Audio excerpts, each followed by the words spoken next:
When my Uber driver locked all the car doors at 1:45 in the morning and told me not to get out, I genuinely thought I was about to be kidnapped. My heart was racing, my hand was on my pepper spray, and I was seconds away from calling the police. But when 3 police cars surrounded us just 10 minutes later, I realized that this stranger had actually just saved me from something far worse than I ever could have imagined. My name is Jessica Parker. I'm 24 years old, and this is the story of the night.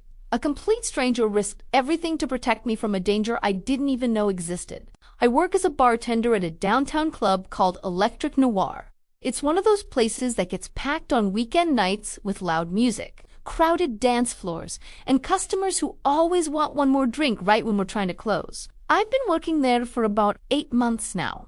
Ever since I graduated from college, the job isn't glamorous and the hours are brutal, but the tips are decent, and I need the money to pay off my student loans while I figure out what I actually want to do with my life. That particular Saturday night in late September had been exhausting. The club was completely packed. We were understaffed because 2 servers called in sick, and I was running around nonstop from 7 in the evening until we finally closed at 1:30 in the morning. By the time I finished all my closing duties, counted my tips, and helped clean up, it was already almost 2 o'clock.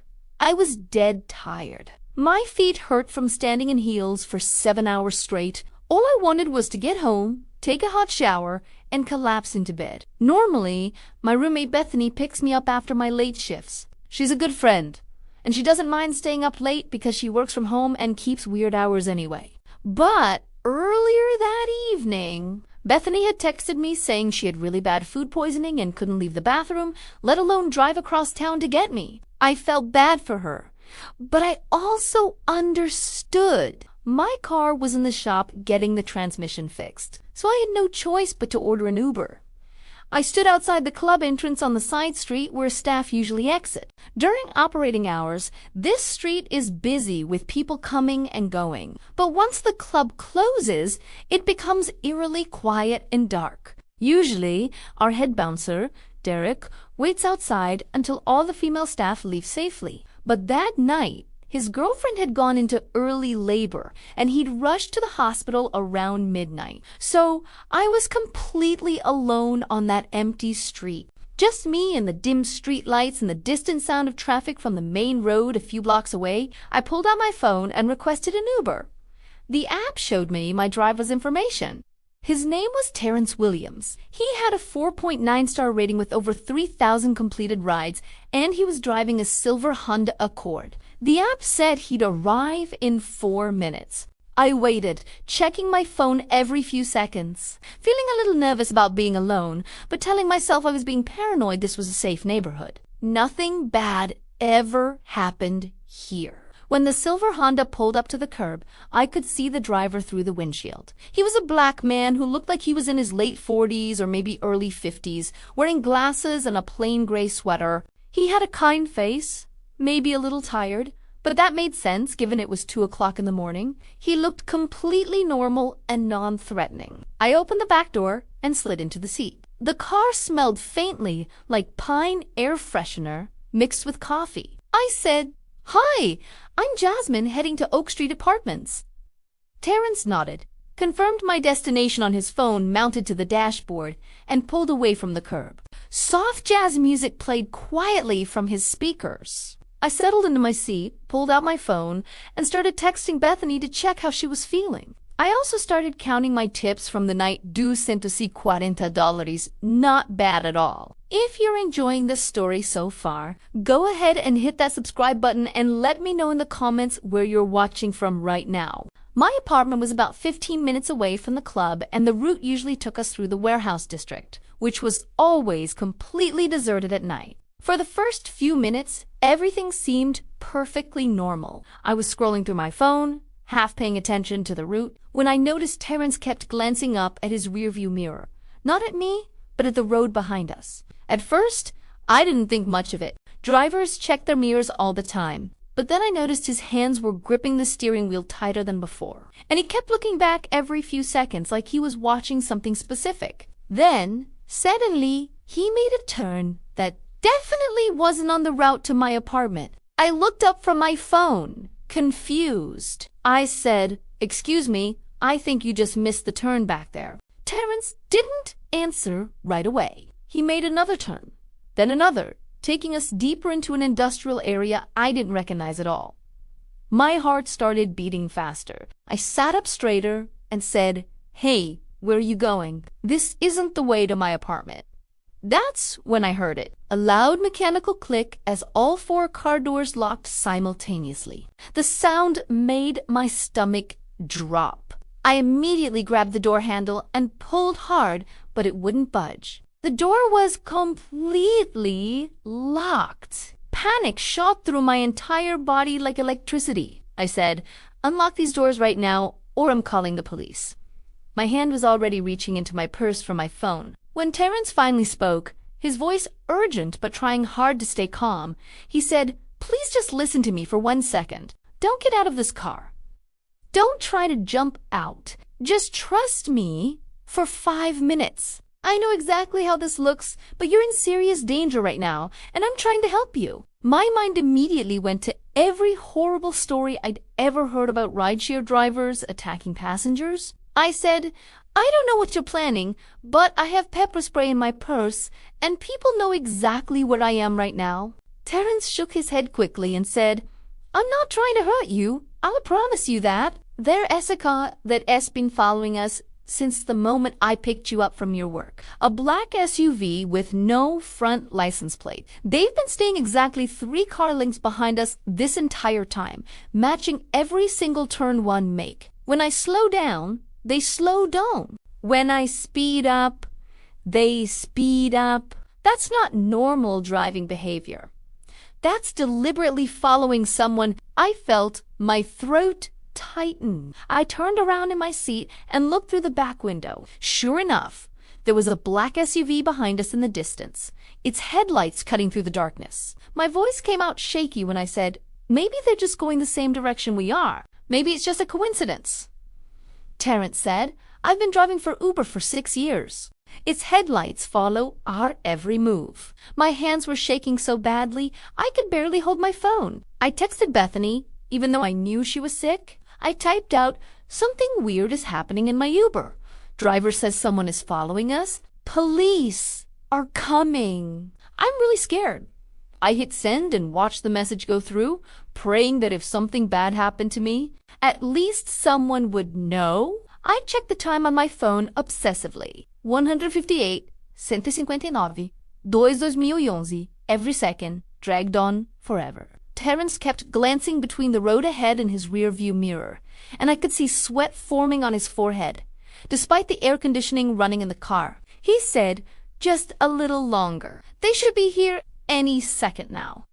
Then, at exactly 2:05 in the morning, I saw red and blue flashing lights appear from 2 different directions. 3 police cars came speeding toward us from different streets, their sirens wailing, and they positioned themselves to box in both Terrence's Honda and the black SUV that had been following us. It was like something out of an action movie, except this was real, and my heart was pounding so hard, I thought it might explode out of my chest. The moment the police cars surrounded us with their lights flashing everywhere, Terrence immediately pulled over to the side of the road and put the car in park. He reached over and unlocked all the doors.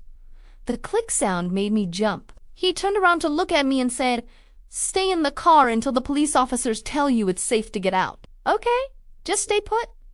I nodded, unable to form words. I watched through the back window as the police officers jumped out of their vehicles with their hands on their weapons, surrounding the black SUV. The SUV's brake lights glowed bright red in the darkness. For a terrifying moment, I thought whoever was driving might try to speed away or do something crazy, but the vehicle just sat there. Then slowly, the driver's side door opened. A police officer shouted loudly, "Show me your hands!" "Get out of the vehicle, slowly, with your hands where I can see them." I watched as a man stepped out of the SUV.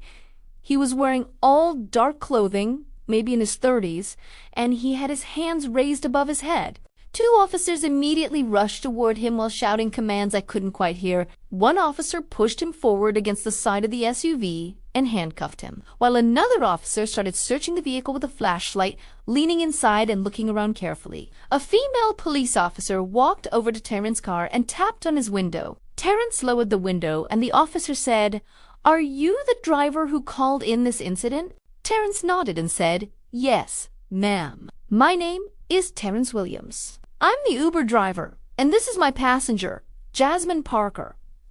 The officer leaned down slightly to look at me in the back seat. She said, "Are you okay? Are you hurt? Did anyone harm you in any way?" I shook my head because my voice didn't seem to be working properly. She said, "I need both of you to step out of the vehicle so we can take your statements and figure out exactly what happened here tonight." Terrence got out first, and I opened my door on shaky legs. The moment I stood up, I felt dizzy. All the adrenaline that had been keeping me alert suddenly started to fade, and I felt weak and cold, even though it was a warm September night. Another officer, a Hispanic man who introduced himself as Officer Rodriguez, approached me with a notebook in his hand. He said, "Can you tell me where you were tonight and where you were heading when you got into this Uber?" I explained about working at Electric Noir, about finishing my shift late, about ordering the ride home because my roommate was sick and my car was broken. Officer Rodriguez wrote everything down carefully. He said, "And you didn't notice anyone following you before you got into the vehicle?" I said no. I had no idea anyone was following me at all until my driver told me. Rodriguez nodded and said, "Okay, just stay right here for a moment." I watched as Officer Rodriguez walked over to where the other officers were standing near the black SUV.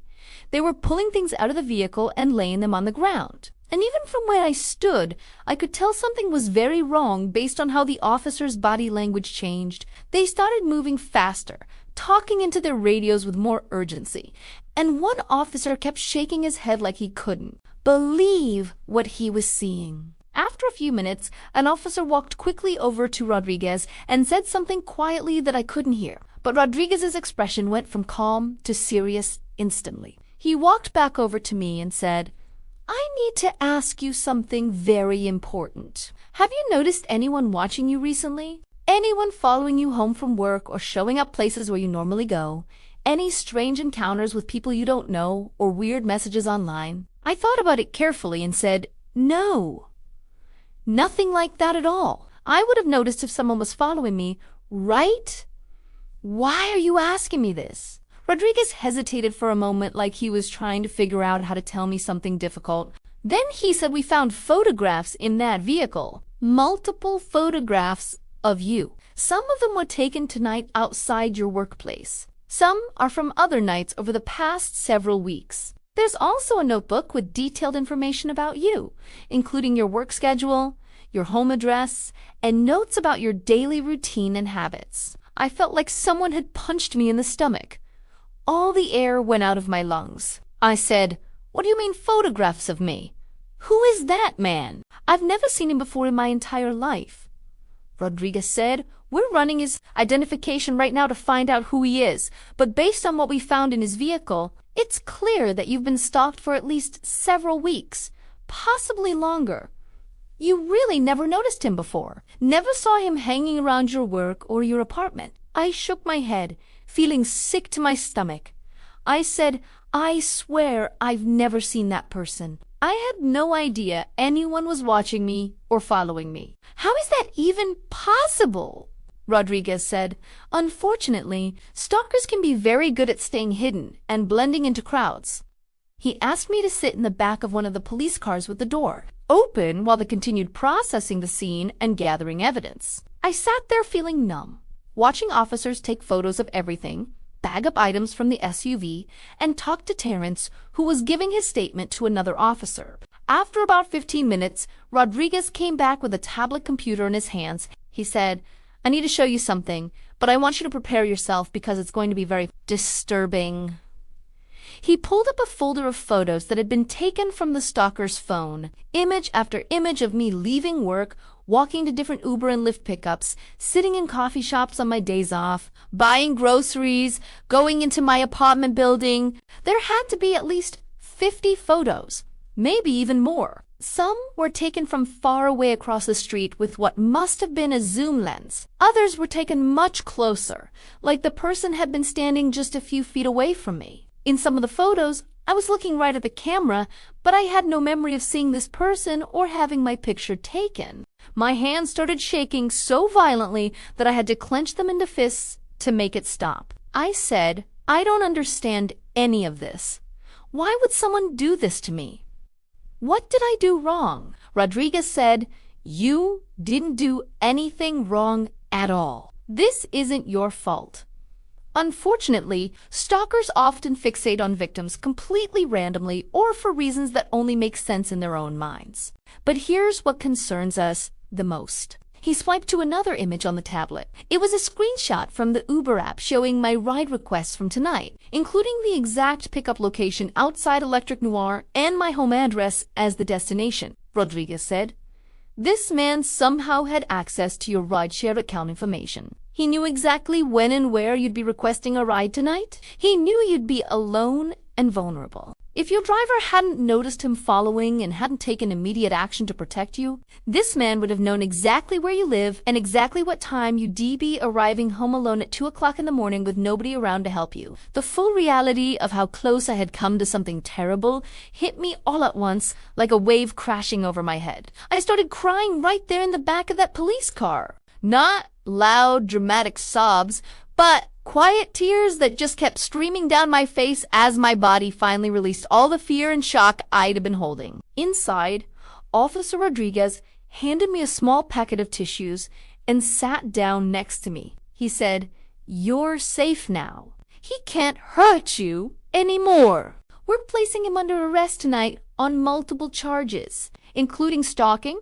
criminal harassment, unlawful surveillance, and possession of tools with intent to commit a crime. When we searched his vehicle thoroughly, we found items that strongly suggest he was planning to escalate his behavior very soon. We found a knife, rope, duct tape, and latex gloves. Based on the evidence and his behavior tonight, we're potentially just hours away from a very dangerous situation." Another officer brought Terrence over to where I was sitting. He looked exhausted and deeply worried, and when he saw me crying, his whole face softened with concern. He said, "Are you going to be okay? I'm so sorry you had to go through something this terrifying."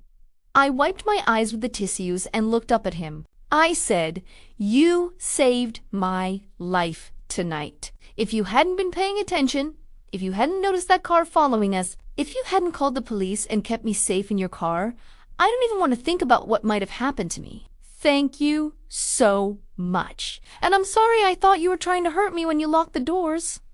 Terrence shook his head quickly and said, "Please, don't apologize for that. You had every right in the world to be scared. A stranger locks you inside a car at 1:45 in the morning. Of course, your first thought would be that you're in danger. I completely understand. I just thank God I noticed that SUV early enough to do something about it." The stalker was identified as Nathan Krause, a 32-year-old man who had been unemployed for almost a year after losing his job in information technology. During the investigation over the following weeks, police discovered that Nathan had become obsessed with me after seeing me at Electric Noir during a bachelor party he attended about 2 months earlier. He had created multiple fake social media accounts to follow me online and watch my posts. He had been tracking my movements and schedule for weeks. He had even figured out how to get access to rideshare user data by paying a former employee of one of the companies who sold him information illegally. That employee was also arrested. The most terrifying part was that Nathan had been planning to break into my apartment that exact night after I got home from work. The police found detailed plans written in his notebook describing how he would wait until I fell asleep and then break in through a back window that didn't have a security sensor. If Terrence hadn't intervened, I would have gone home completely unaware that someone was planning to hurt me. The weeks and months after that night were incredibly difficult for me. I couldn't go back to work at Electric Noir because every time I thought about that place, I thought about Nathan watching me from the shadows. I quit and found a new job working daytime hours at a bookstore in a different neighborhood. Bethany and I moved to a different apartment building, one with much better security, including cameras and a front desk attendant. I started seeing a therapist twice a week to deal with the trauma of learning. I'd been stalked for months without having any idea. The paranoia was the absolute worst part. Every person walking behind me on the sidewalk felt like a potential threat. Every car that took the same turns as me felt like it might be following me. I stopped using rideshare apps completely for almost 6 months, only accepting rides from Bethany or my older brother Marcus, but slowly, with a lot of therapy and support from people who loved me, I started to heal and feel safe again. I learned everything I could about digital safety and privacy. I changed every single password I had and enabled two-factor authentication on all my accounts. I took a self-defense class and installed security cameras in my new apartment. The most important thing I learned, though, was about people and trust. Before that night, I'd always been taught to be afraid of strangers, especially men, especially in vulnerable situations. And while being cautious is important, that night taught me that sometimes the person who seems suspicious might actually be your guardian angel. Terrence and I stayed in touch after everything happened. We met for coffee a few weeks later, and he told me about his own daughter who was my age and also worked late-night shifts. He said that's exactly why he always stays alert during his rides, because he thinks about his daughter and hopes that other drivers would look out for her the same way. Nathan Krause pleaded guilty to all charges and was sentenced to 8 years in prison with mandatory psychiatric treatment. If you made it to the end of this story, the real lesson here is you and T just about being careful with rideshare apps or watching out for stalkers. It's about the fact that sometimes danger comes from places you never expect, and sometimes safety comes from strangers who choose to care. What saved me that night wasn't luck. It was one person's choice to pay attention and take action even when it would have been easier to just mind his own business. We all have the power to be that person for someone, because sometimes silence isn't weakness. It's justice wrapped in grace. Silent revenge